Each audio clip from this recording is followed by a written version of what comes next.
ক্ষণিকের দুনিয়া, কেউ চিরকাল থাকে না, থাকবেও না, থাকার কথাও না।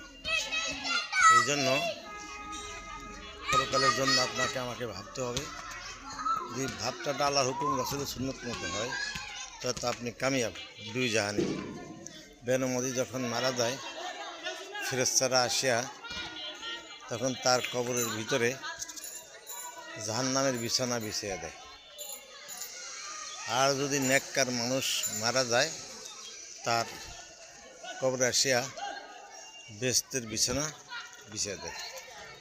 এখন আপনি চিন্তা করুন, আমি চিন্তা করি যে বিছানাটা কি আগুনের হবে না জান্নাতের হবে। তাহলে এখান থেকে যদি আমরা চিন্তা করতে পারি, তা আমাদের কবরের ব্যবস্থাটাও সেই রকমই হবে। একটা কথা খেয়াল রাখবেন, আমি যদি আম গাছ লাগাইয়া খেজুর গাছের আশা করি, কখনো আমার আম পাবো না। আবার খেজুর গাছ লাগাই যদি আমের চিন্তা করি, তাও হবে না। এই জন্য আপনার আখেরাত কোটি কোটি বৎসর, কবর, হাসর, মিজান, ফুলসেরাত, এই ঘাটিগুলো বড় কঠিন ঘাটি। দুনিয়াতে বিপদে পড়লে কেউ কারো উপকার করে, মরার পরে কেউ কারো উপকার করবে না। বাপ তার ছেলেকে করবে না, স্বামী তার স্ত্রীকে করবে না, ভাই তার বোনকে করবে না, ওখানে একাকী। এই জন্যই আল্লাহ বলেন, আমি এক অদ্বিতীয়, লা ইলাহা ইল্লাল্লাহ মুহাম্মাদুর রাসূলুল্লাহ। দুনিয়াতে যেমন আল্লাহ এক, রাসূল এক, কোরআন এক, হাদিস এক, মরার পরেও আমাদের সব কিছু এক থাকবে, একে থেকে দুই হবে না।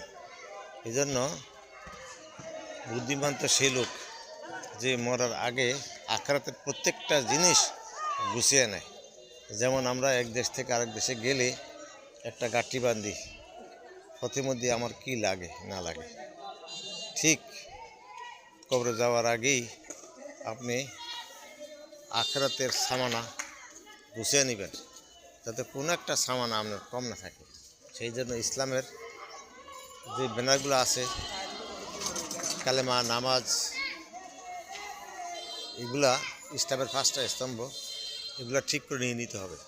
যদি এই 5টা জিনিস ঠিক হয়ে যায়, আপনার সব ঠিক হয়ে যাবে।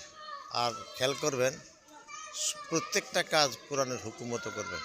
যদি কোরআনের হুকুমের বাহিরে কোনো কাজ করেন, তাহলে মনে করেন যে আপনি এই বরবাদের ভিতর পড়লেন। ওই জন্য আমার উঠা বসার সবগুলো কাজ যেন আল্লাহর হুকুম, রাসূলের